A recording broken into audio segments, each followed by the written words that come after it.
Have you ever noticed how a song you didn't like at first grew on you over time? Or how you started to like a person more as you spent more time with them, getting to know them better? That, my friends, is the mere exposure effect in action.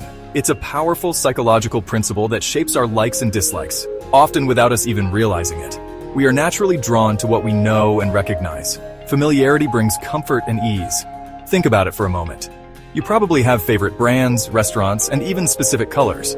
These preferences often stem from simple exposure over time. The more we encounter something, the more we tend to like it, almost instinctively. This effect is happening all around us all the time, influencing our daily lives.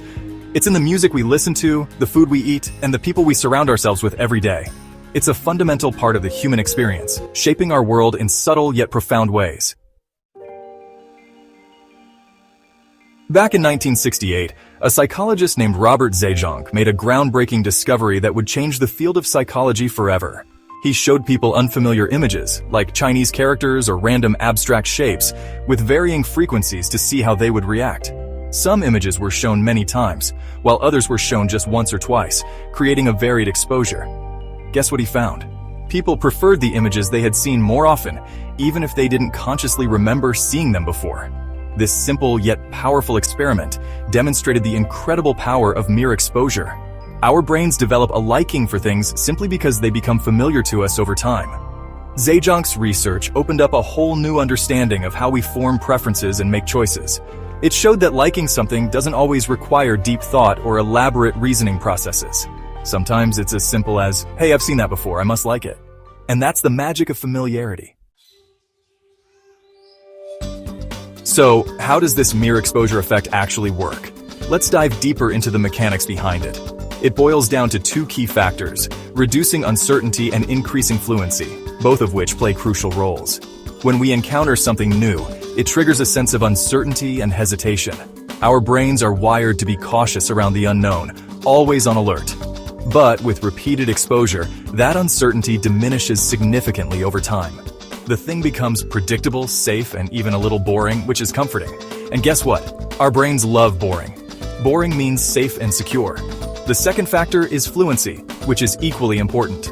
Our brains are efficiency machines, always seeking the path of least resistance. They love things that are easy to process and understand. Familiar things are like well-worn paths in the brain, easy to navigate. They require less effort to recognize and understand, making them preferable.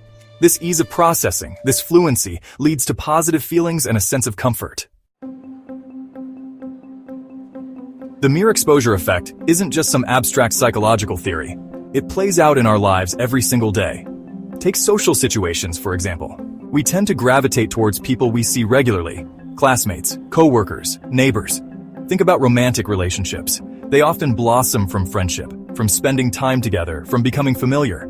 The more we see someone, the more attractive they become to us.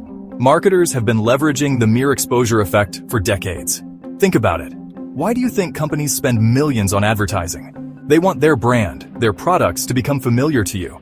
They know that familiarity breeds preference. While the mere exposure effect is a powerful force for good, it also has its downsides. Overexposure can lead to boredom and disinterest. Think about a song you've heard too many times. It loses its appeal. More importantly, the mere exposure effect can reinforce negative stereotypes and biases. If we are constantly exposed to biased portrayals of certain groups, we may unconsciously internalize those biases. So the next time you find yourself drawn to something familiar, take a moment to consider why.